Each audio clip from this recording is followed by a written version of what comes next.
تو اس ویڈیو میں ہم بات کریں گے causes for the failure of war of independence, جنگ آزادی کی ناکامی کے اسباب کیا ہیں، جنگ آزادی میں ناکام کیسے ہوئے۔ تو یہ جو جنگ تھی وہ کسی خاص مقصد کے لیے نہیں لڑی جا رہی تھی، جسٹ یہ کوئی مذہبی جنگ نہیں تھی، تو صرف وہ اپنی آزادی کے لیے یہ جنگ لڑ رہے تھے۔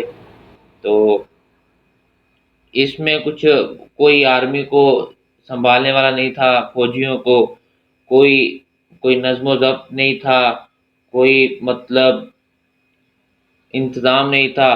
تاہم فوجی آتے تھے، ہر گروہ آتا تھا، وہ آ کے ایک دوسرے کے ساتھ لڑتے تھے، جھگڑتے تھے، بغیر کسی کمانڈ کے، بغیر کسی ذاتی وجوہات کی بنا پر لڑے۔ تو ایسی یہ جنگ تھی، اس کی وجہ سے ناکامی ہوئی۔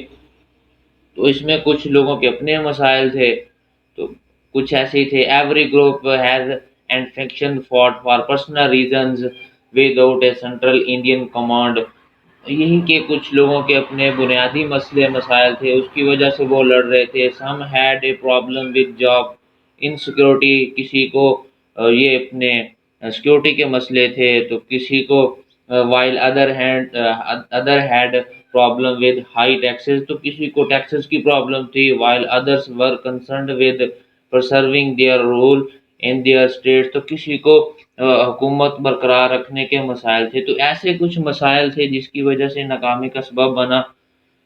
تو یہی تھا کازز آف فیلئر۔ تو یہ مطلب یہی کوئی مذہبی جنگ نہیں تھی جس کی وجہ سے مسئلے اور زیادہ مت ہوتے۔ تو moreover there was a visible lack of unity among these whose were fighting against their oppressors. Oppressors کیا ہے؟ مزید یہ کہ ان لوگوں میں اتحاد کا فقدان تھا، اتحاد نہیں تھا، یونٹی نہیں تھی آپس میں، تو اپنے ظالموں کے خلاف لڑ رہے تھے، تو وہ اپنے ظالموں کے خلاف لڑ رہے تھے۔ ایسے کچھ کنڈیشنز تھی۔ تو ہم نے لیکچر کو تھوڑا کرنا ہے تاکہ کنٹینٹ زیادہ ہے۔ تو یہ تھے، تو اس میں اور بھی کچھ تھے مسئلے مسائل۔ 1800 یہ therefore the effect English official were able to suppress the revolt in 1857۔ 18 جنگ آزادی ناکامی کا سبب ہندوستان میں قومی جذبے کی کمی بھی تھی۔ تو جانس اور بہار نے صرف ہندوستان کی وسیع تر مفاد کے تحفظ کی بجائے اپنے حکمرانوں کے تنگ مفادات کے تحفظ کے لیے بغاوت کی۔ 1857 میں بغاوت کو دبانے میں کامیاب ہو گئے۔ تو یہ ایسے مسائل تھے۔ تو آگے جو ہمارا پوائنٹ ہے، وہ نیکسٹ پوائنٹ یہ ہے کہ nature of the war of independence, جنگ آزادی کی نوعیت کیا تھی۔ The war of independence was not a religious war, یہی آپ کو پہلے بتا دیں کہ آزادی جنگیں میں کوئی مذہبی جنگ نہیں تھی۔ یہ دونوں آپس میں، دونوں برادری جو تھی نا، ہندو اور مسلمان، وہ یکساں طور پر ہندوستان میں اپنی آزادی کا دعویٰ کرنے کے لیے لڑ رہے تھے۔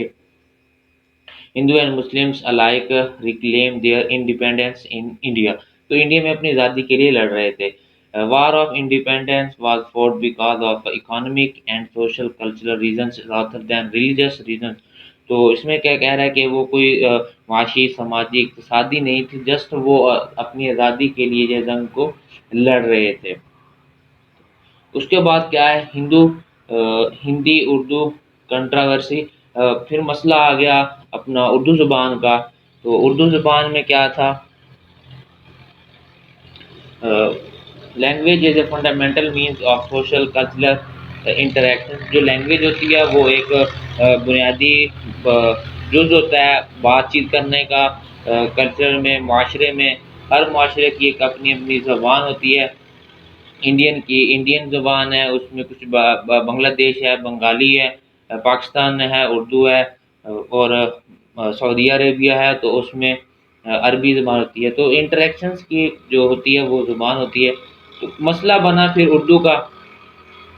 تو اردو کا یہ مسئلہ بنا کہ یہ ثقافتی تنوع میں معاشروں سے ٹوٹ پھوٹ کا باعث بن سکتا تھا۔ تو اردو زبان ہندوستان میں پیدا ہوئی۔ اردو زبان جو اس طرح پیدا ہوئی کہ انڈیا جو تھا وہ ایک اپنی زرخیز زمین اور افرادی قوت کے حوالے سے سونے کی چڑیا سمجھا جاتا تھا. تو انڈیا بہت زیادہ جو زمین تھی وہ بہت زرخیز تھی. تو اسی لیے کچھ لوگ باہر سے آئے اس کو انڈیا میں قبضہ کرنے کے لیے. تو وہ لوگ کون تھے؟ وہ عرب کے تھے. اپنی زبان وہ لے کر آئے. وہ لوگ کیا تھے؟ عرب کے تھے، فارسی تھے اور ترک وغیرہ کے تھے. تو ان جب لوگوں نے مقامی لوگوں کے ساتھ گل مل کے تو انہوں نے اپنی زبانوں کے الفاظ کا تبادلہ کیا. تو اس طرح سے اختلاط سے ایک نئی زبان وجود میں آئی، وہ تھی اردو. تو جو اس میں یہاں پہ لاسٹ میں لکھا ہوا نا، لینگویج آف دا ٹروپس، یہ والا language of the troops. Troops کیا ہے؟ فوجی. تو اس کو نا فوجیوں کی زبان کہا گیا تھا، اردو زبان کو. تو یہ ایسے اپنا یہ اردو زبان پھر ہوئی. یہ تھی فارسیوں کی، عرب والوں کی اور ترکیوں کے لوگوں سے ملا کے جو نئی زبان بنی نا، وہ بنی تھی اردو. تو یہ تھا. پھر یہ آئی پھر 1867 میں اس کو اپنا ایک دیا گیا، ایکٹ کے ذریعے اس کو نافذ کر دیا گیا. تو سر سید احمد خان نے اس کے لیے کافی مسئلے مسائل اٹھائے اردو کی زبان کو نافذ کرنے کے لیے. تو یہ آپ سارا پیراگراف پڑھ سکتے ہیں. تو میں نے آپ کو جسٹ اس کا اوور ویو دے دیا ہے، تو اس سے ہمارا ٹائم بچ جائے گا. آگے ہے formation of the Indian National Congress. Indian National Congress کی پارٹی جو بنی تھی، وہ اس کا کیا تھی، وہ کیا چاہتی تھی، اس کا کیا ہمیں نقصان تھے، کیا سو باتیں ہم نے کرنی ہے اس میں. تو دا Indian National Congress was founded on December 28 1885. جو انڈین نیشنل کانگریس کی پارٹی تھی اس کی بنیاد 28 دسمبر 1885 میں رکھی گئی. وومیش چندر بونیزیر، تو اس کے جو وہ تھے وومیش چندر، اس کے فاؤنڈر تھے. تو یہ مقامی ہندوستانی کی طرف سے برطانوی راج کے خلاف بہت سے مسائل پر مظاہروں کے درمیان انڈین نیشنل کانگریس کی بنیاد 28 دسمبر 1885 کو رکھی گئی. وومیش چندر بنرجی اس کے جو تھے فاؤنڈر تھے. یہ برطانیہ کے لوگوں نے رکھی تھی. تو اس کے بعد آگے کیا ہے؟ تو selected as a leader of the Congress, جو یہی تھے اس کے کانگریس کے لیڈر سلیکٹ کیے گئے. تو اس کے میں این انگلش میں A O Hume founded the Indian National Congress. A O Hume اسکیم گورنر کے پاس ایک انگریز تھے. A O Hume Indian National Congress کی بنیاد رکھی تھی. تو وہ ہندوستان کے گورنر جنرل لارڈ ڈفرن کی آشیرواد سے ریٹائرمنٹ سرکاری افسر تھے. تو وہ جو تھے اپنا اے او ہیوم، وہ پارٹی کے بنیاد رکھی تھی. وہی پھر ہندوستان کے کانگریس کے گورنر وغیرہ بنے تھے. جب ہیوم اسکیم گورنر جنرل کے پاس لے گیا تو بعد میں اس نے یہ ترمیم کی اور اس میں شرط پہ اپنا اسے دعویٰ کیا، اسے بہت اچھا سمجھا کہ یہ ٹھیک ہے کہ کانگریس کی اسکیم کے سلسلے میں اس کا نام اس وقت تک ظاہر نہیں کیا جائے گا جب تک کہ وہ ملک میں رہیں. مطلب اس کو بتایا گیا تھا کہ مسلمان جب تک وہ لوگ رہیں گے، انگریز وغیرہ رہیں گے، تو ان کو نام بتایا نہیں جائے گا. اس کی حالت وفاداری سے برقرار تھی. تو مسٹر ہوم کے مشورے والے مردوں کے علاوہ کوئی بھی اس معاملے کے بارے میں کچھ نہیں جانتا تھا. جو مسٹر ہوم تھے اس معاملے میں یہی جانتے تھے اور کوئی بھی نہیں جانتا تھا.